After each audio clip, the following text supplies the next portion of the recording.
Bom, pessoal, então esse aqui é o terceiro vídeo de Mapas de Carnot, capítulo 4 do nosso livro-texto. E agora a gente vai tratar das irrelevâncias, dos don't cares. Tanto faz. O que significa? Vamos supor que você tem uma função booleana, é, e nessa função booleana, tanto aquela combinação de entradas é irrelevante para você. Tanto faz que seja 0 ou que seja 1. O que não pode acontecer é aquela outra combinação. Não pode acontecer é A igual a 1, B igual a 0, C igual a 1. Isso tem que dar 0. A igual a 1, B igual a 0, C igual a 0. Essa tem que ser 0. Outra tem que ser 1. Essa outra combinação, tanto faz. Ou pode ser uma combinação que nunca vai acontecer. Então o valor que você vai atribuir àquela função é irrelevante também, tá? Então vamos então pegar um exemplo. Nada melhor do que botar um exemplo. E eu uso esse exemplo aqui do Código de Trânsito, né? O Código de Trânsito de uns 20 e poucos anos atrás, ele introduziu algum conceito, né, de veículo pesado, caminhão ou carro, né? Então vamos supor que você tenha 4 sensores. Um sensor te diz se você está acima de 90 km por hora ou não, o outro acima de 110, o outro acima de 130, e um outro sensor verifica se o veículo é pesado ou não, né? Tá, então tem aquelas conceitos de infração grave, gravíssima, né? E obviamente quando a infração é grave, ela não é gravíssima. E se ela é gravíssima, não é grave. Você não pode multar 2 vezes. O cara fez uma infração gravíssima, então ele vai pagar uma infração grave e vai pagar uma gravíssima. Não, é uma só, tá? Então o exercício é para você preencher mapas de Carnot aqui de quando que a infração vai ser grave, que nós vamos chamar de sinal inf grave, e quando que a infração é gravíssima. E vão ter don't cares que vão aparecer aí, né? Por exemplo, nunca um carro vai estar abaixo de 90 km por hora e acima de 110. Então essa é uma condição impossível que nunca vai acontecer, supondo que não há nenhum defeito nos sensores, né? E aí qual é a condição de infração grave, né? Infração gravíssima. Qualquer carro acima de 130 km por hora está em infração gravíssima. E se for veículo pesado e ele tiver acima de 110, também é infração gravíssima, tá? E infração, não é infração se eu for leve e tiver abaixo de 110 km por hora. Só que vai ser infração leve se for um veículo pesado que tiver abaixo de 110, mas acima de 90, tá?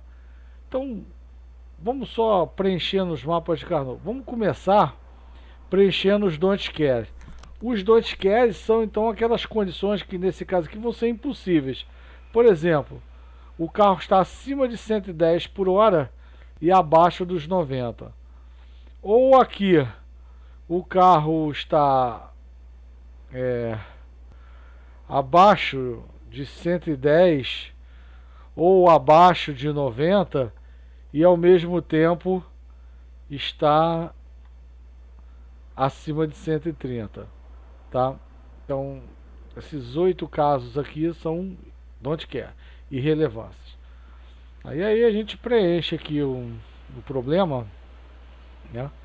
Sai preenchendo os mapas e vê que aquelas 3 situações que são necessariamente gravíssimas, né? O carro está acima de 110, acima de 90 e acima de 130 para qualquer situação, ou ser pesado, né? São esses 2 casos aqui, ser pesado e está acima de 110, tá? Como é que eu reduziria? Aqui o don't care você pode, ao seu bel prazer, cobrir ou não cobrir. Por exemplo, aqui eu vou fazer uma óctupla. Eu quis cobrir esses 6 don't cares, mas esse don't care aqui eu não quis cobrir não. E ao mesmo tempo sobrou esse 1, né? Quer dizer, a gente na primeira passada aqui, na primeira óctupla, a gente cobriu esse 1 e esse 1. Falta cobrir esse. Esses dois aqui a gente cobriu com essa óctupla. Faltando cobrir esse. Qual o menor grupamento que eu consigo com ele? Uma quadra. Então você reparou que 7 dos 8 don't cares a gente cobriu. Poderia não ter coberto nenhum. Tá? E aí a nossa infração gravíssima é dada pela lógica 110 por hora or pesado end, desculpa, 130 por hora or pesado end 110. É bem intuitivo, né? Eu já poderia chutar, se fosse uma múltipla escolha, chutaria sem precisar fazer, né? A gravíssima. Agora, e a grave? O problema da grave é que se for gravíssima, não é grave, tá? Se for gravíssima, não é grave. Então, as 3 situações de gravíssima, essas 3 aqui, ó, elas entram como zero. A mesma coisa de não haver infração, tá? Que são essas 3 condições aqui, ó. E as condições mesmo, né, são essas 2 aqui. Do carro estar acima de 110 e abaixo de 130 e ser leve, ou acima de 90, abaixo de 110 e abaixo de 130 e ser pesado. E aqui são 2 duplas. Aqui 100% intuitivo, né?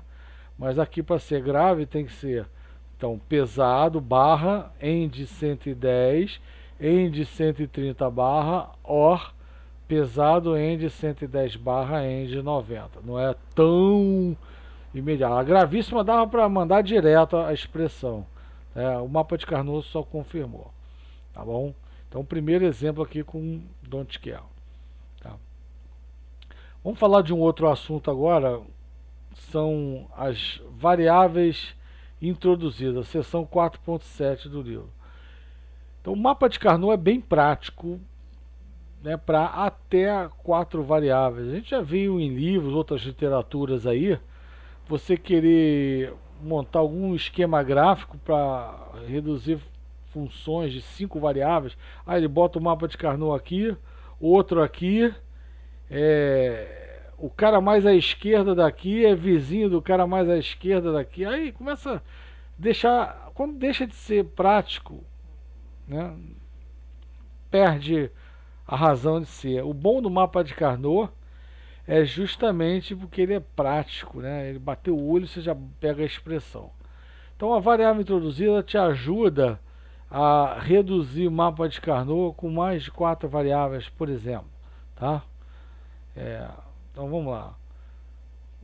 Eu vou primeiro mostrar como é que que seria você preencher o mapa de Carnot. Ao invés de preencher com zeros, uns e don't cares, você vai colocar uma variável V dentro do mapa de Carnot também, tá? E aí aquela função vai depender também de uma variável. Por exemplo, a gente tem essas 9 combinações aqui, ó. Vou tentar botar na mesma tela. Bom, primeiros 3 casos triviais, né? Tanto para a variável igual a 0 ou 1, se a função é 0, o f de v é igual a 0. Se a função é 1, independente do